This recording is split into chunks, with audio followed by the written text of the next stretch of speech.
GeneraLMLD. Just when I started watching some videos of yours that were making some good points and didn't sound too fanboyish, you go and talk shit about the delay of Gran Turismo 5.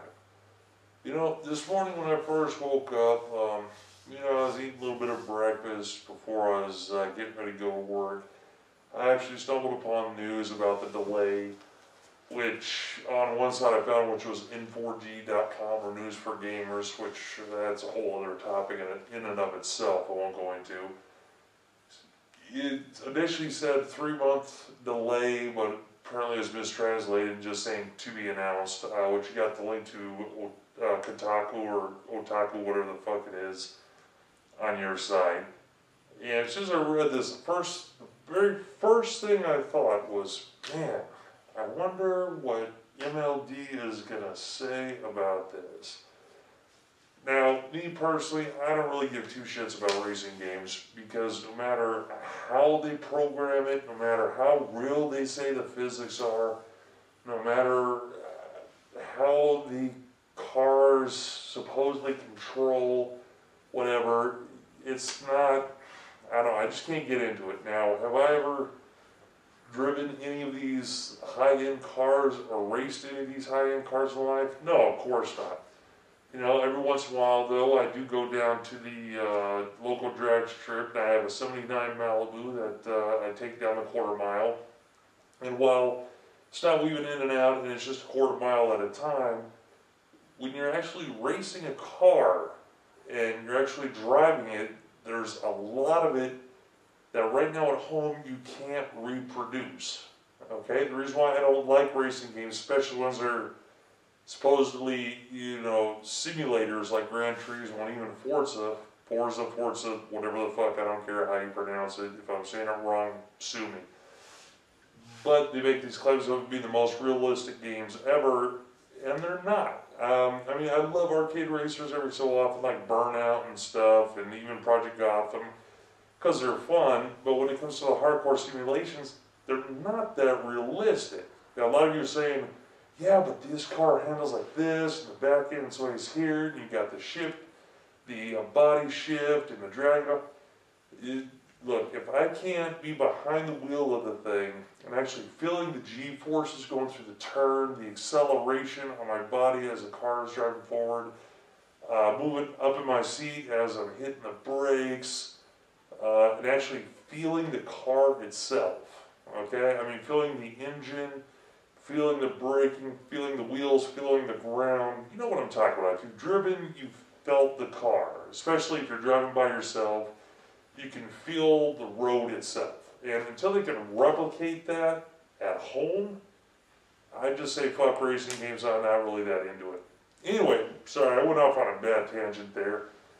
But anyway, like I said, I don't really give a rat's ass about racers. But, you know, going on about the delay, first of all, it's a delay in Japan, which, you know, I don't recall if I mentioned or not, but it's just in Japan.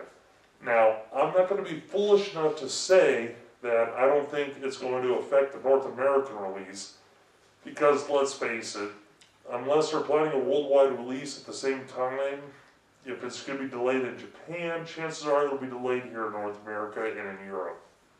I don't doubt that, but of course there's no proof of it yet. So until we actually read that it's going to be delayed here in North America or in territories other than Japan, you can't really call it a delay. And if it's delayed in the country you don't live in, you know, who gives a rat's ass?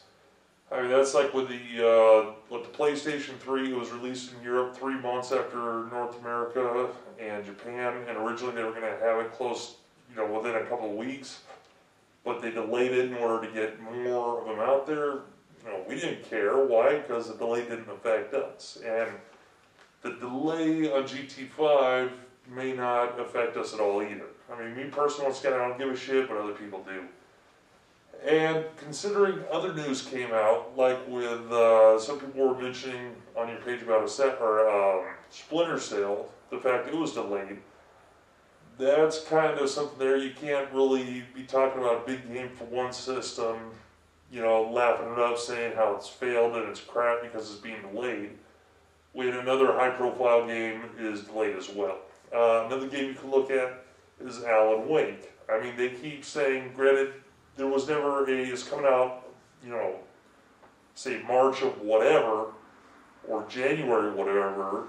It has been delayed a number of times because they'll say, well, it'll come out in 2000. Actually, Alan Wake was supposed to be a launch title, if I remember correctly. If I'm incorrect, you know, forgive me about that, but it's supposed to be a launch title from what I can recall. And then they keep saying, well, it'll come out first quarter here, or second half of this year, or it'll come out this summer, or, you know, it'll come out next holiday season.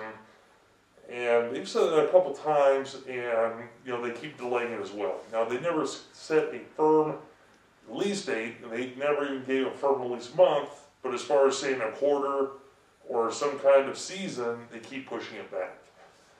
So, in closing, I understand you're like taking, you know, the piss out of the PS3 fanboys, but dude, considering the fact that the 360 has its problems with games getting delayed, you know, you really shouldn't be pointing out large profile games on the other system.